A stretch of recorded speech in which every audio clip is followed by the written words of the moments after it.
kereta cepat. Tapi bikinnya kok lama banget ya.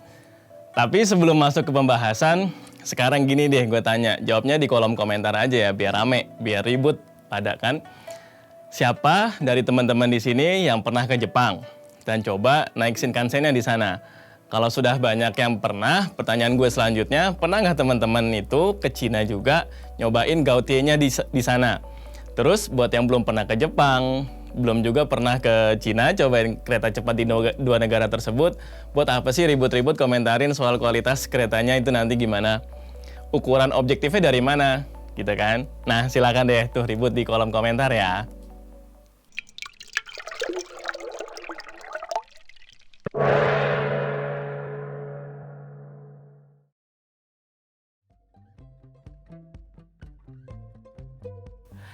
Ya, walaupun gue bilang di video wawancara sama Pangeran, ini kembali soal leadership-nya. Bagaimana memutuskan dan mengelola proyek strategis ini harus tegas. Di Cina sendiri, data dari Global Times yang mengutip wawancaranya dengan Profesor Jia Limin dari Beijing Jiao Tong University, awal mereka mulai ada pengerjaan kereta cepat itu di tahun 2007 sampai tahun 2020. Total panjang kereta cepat ada 37.900 km di seluruh antero Cina daratan. Berarti rata-rata terbangun 2.915 km jaringan kereta cepat per tahun. Tapi yang perlu diingat nih, progres pembangunannya itu eksponensial ya. Jadi dia begini.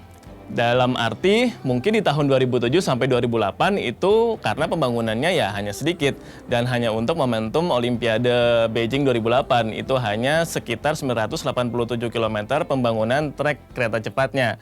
Itu juga cuma 4 jalur menghubungkan 8 kota aja. Dan saat ini ada sekitar 66 kota di Cina yang terhubung dengan jaringan kereta cepat. Sedangkan kereta cepat Jakarta-Bandung ini kalau kita ikutin proyeknya udah lama nih, dimulai dari tahun 2016 sebenarnya awalnya banget ya. Tapi kembali lagi karena di Indonesia ini perkara pembebasan lahan nggak mudah, jadinya ya seperti yang kita tahu. Kalau di Cina sendiri, gue sih melihatnya dengan panjang trek yang sama, misalnya dari Jakarta ke Bandung, ya ke Tegaluar itu 142 km itu mereka bisa menyelesaikannya hanya dalam 1 tahun aja. Karena tanah di Cina sana bukan punya pribadi atau perusahaan, jadi bisa langsung terabas.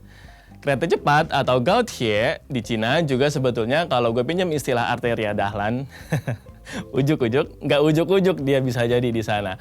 Prosesnya panjang dan terima kasih juga kepada teknologi-teknologi dari Jepang, Kanada, Jerman, bahkan mereka semua itu ramu kemudian membuat perusahaan namanya CRH ya untuk manufaktur kereta cepat. Kalau kereta biasa mulai dari kereta uap sudah ada di Cina dan diproduksi dalam negeri itu udah lama.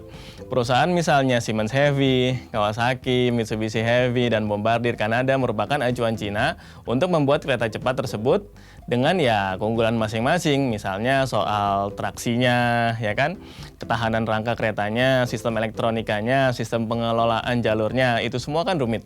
Makanya mereka pelajarin.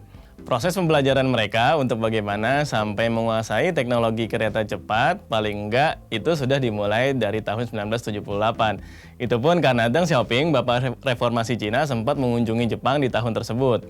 Kalau Mao Zedong belum meninggal di tahun 1976, mungkin kakek Mao akan melarang habis nih Deng Xiaoping untuk kunjungan ke Jepang, yang konon musuh abadinya Cina. Tapi pada waktu itu niatan Deng Xiaoping ini adalah untuk berpikiran lebih terbuka dengan pragmatismenya, yang penting secara ekonomi Cina bisa lebih maju. Lalu kemudian di tahun 1998 Cina sendiri sudah bisa meramu kereta semi cepat yang pada waktu itu kecepatannya juga sudah hebat sih pada masanya, yaitu 240 km per jam. Lalu kemudian sebetulnya supaya secara penguasaan teknologi lebih cepat dilakukan, Kementerian Perkeretaapian Cina melakukan beberapa terobosan. Yes, lu nggak salah dengar bro. Di Cina saking urusan soal kereta itu butuh spesifikasi dan kerja-kerja yang taktis sampai itu dilepas dari Kementerian Transportasi biasa untuk bikin Kementerian Perkeretaapian tadi. Terobosan itu adalah dengan cara melelang kepada negara-negara lain seperti Jepang, Kanada, Jerman, Swiss untuk berinvestasi kereta semi cepat dan kereta cepat mereka di Cina. Negara-negara tersebut juga sangat tertarik dong karena besarnya potensi pasar pada waktu itu. Dan pengetahuan soal teknologi kereta cepat juga belum banyak negara yang mudeng. Tapi pada akhirnya Kementerian Perkeretaapian mereka kepincutnya tuh sama tipe E2 nih dari Kawasaki Jepang.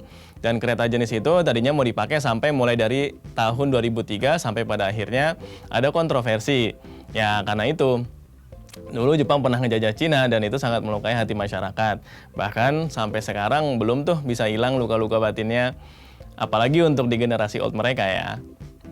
Lalu pada tahun 2004 dilakukan tender lagi, tapi kali ini konsorsiumnya gabungan karena tadi ya pasar kereta cepat di Cina itu kan besar banget. Jadi dari mana-mana deh ikut tender.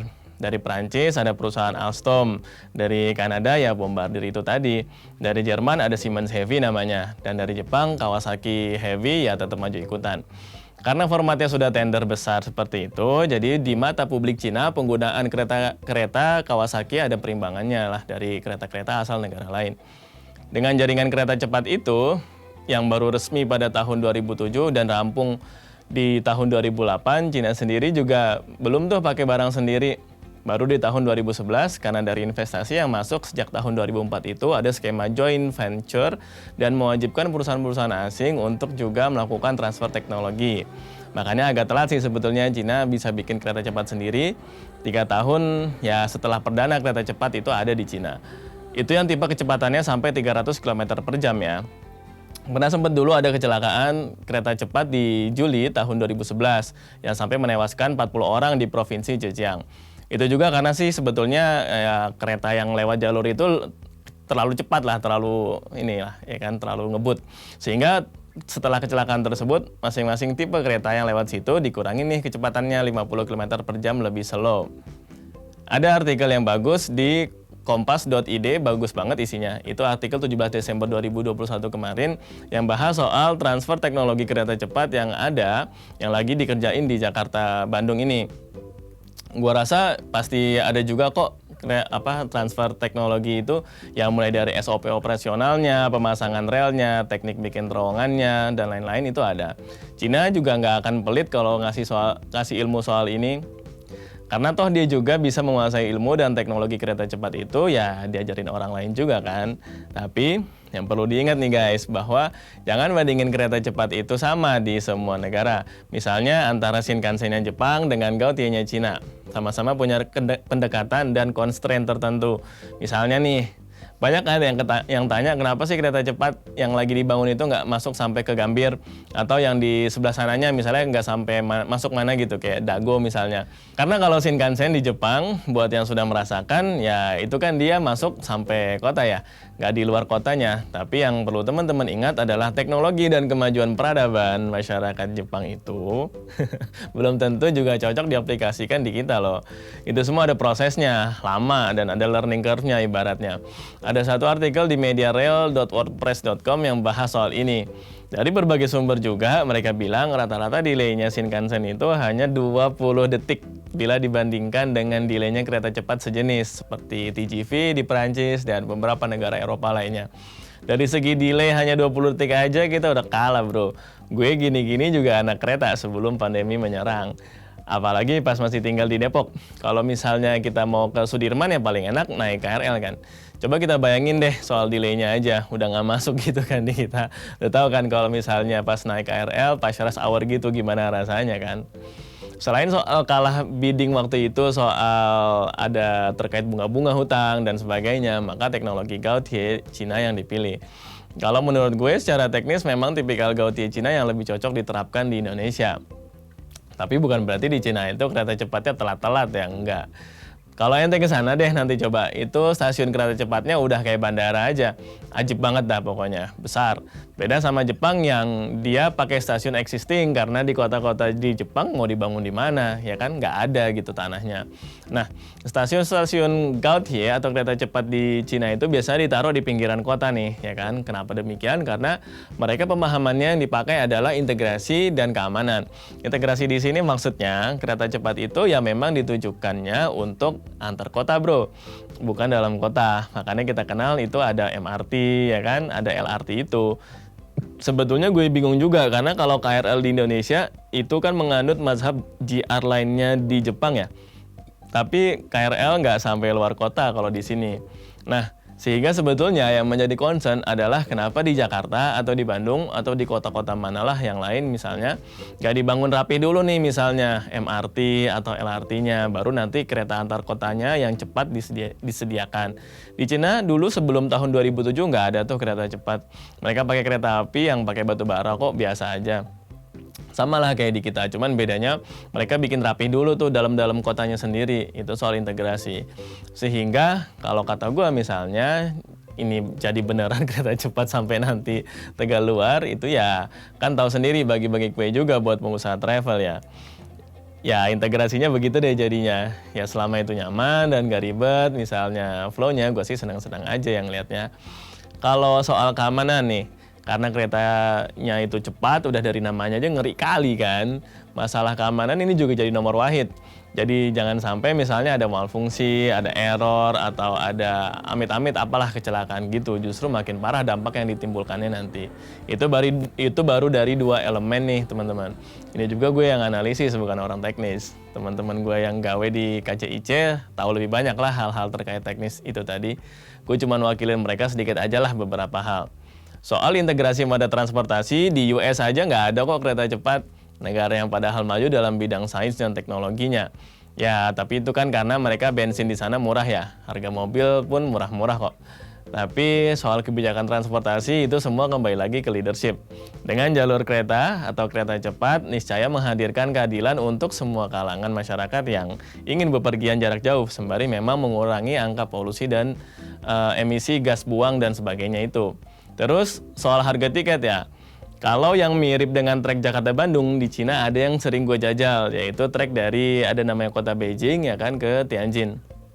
Kalau di Cina misalnya gue rata-ratain dengan kurs Rp2.200 aja, tiket Gaotie di Cina sebesar Rp1.375 per kilometernya. Jadi kalau 142 km yang trek Halim Tegaluar itu sebesar 195.250 aja. Murah ya.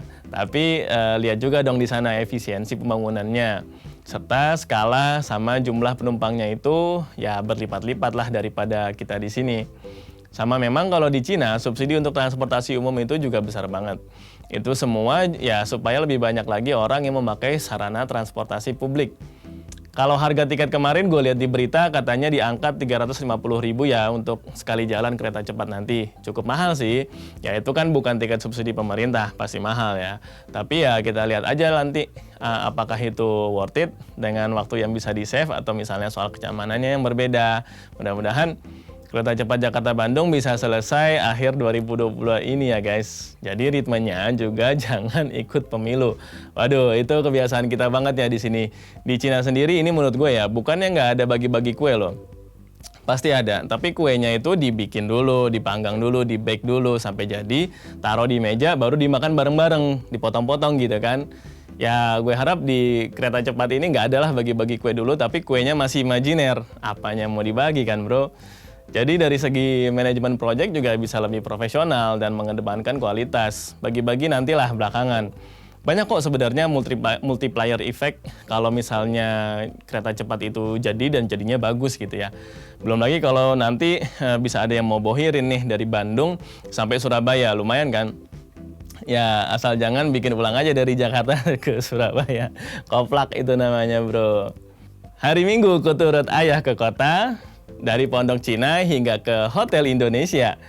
Cepat-cepat gue ingin sampai DKI Jakarta, 2045 ibu kota pindah ke Nusantara. Gue Fatan Semiring dari Gentala Institute untuk Asumsiko.